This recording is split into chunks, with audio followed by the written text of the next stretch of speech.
Umani ng matinding kilig at intriga mula sa netizens ang balitang nag-reach out umano actor na si Gerald Anderson sa kapamilya actress na si Kim Chiu kamakailan lamang. Ayon sa mga kumakalat na chika online, nagulat ang maraming fans ng mabalitang personal na nag-message si Gerald kay Kim, bagay na agad nagpaingay sa social media. Hindi na bago sa publikong history ng dalawa, kaya naman hindi maiwasang ma-curious ang netizens kung ano ang tunay na dahilan ng kanilang komunikasyon. Matatandaang minsan ding naging malapit ang dalawa sa isa't isa, kaya naman ang simpleng balita na nagkakausap muli sila ay agad nagdulot ng iba't ibang reaksyon mula sa kanilang mga fans. Sa comment sections ng iba't ibang post, makikita ang samot-saring opinyon.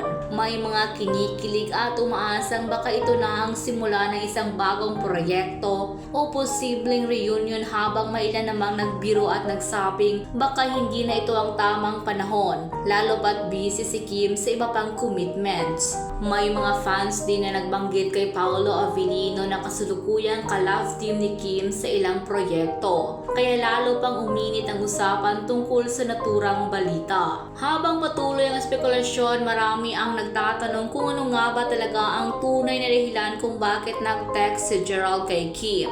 At sa gitna ng mga usap-usapan, dito na ibinunyag ang totoong dahilan ng pag-message ni Gerald Anderson kay Kim Chiu. Ayon sa mga ulat, nag-text si Gerald kay Kim upang itanong kung may available itong schedule para sa isang movie project na siya mismo ang magpo-produce. Hindi lamang basta inquiry ang ginawa ng aktor, dahil ayon pa sa chika, diretsahan pa niyang sinabi na si Kim talaga ang gusto niyang makatrabaho para sa naturang proyekto.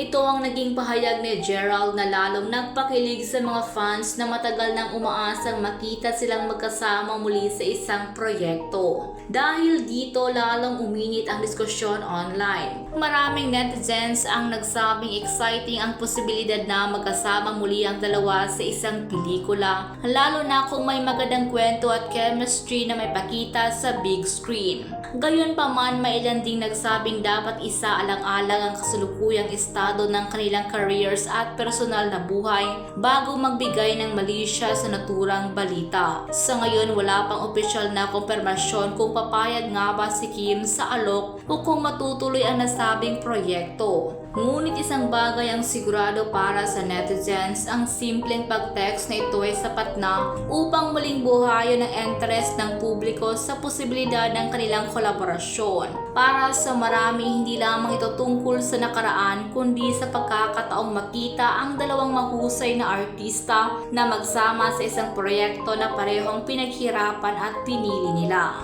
Kung sakaling matuloy, siguradong aabangan ito ng fans dahil bukod sa talento, dala rin ito ng excitement ng isang hindi inaasahang reunion sa mundo ng showbiz.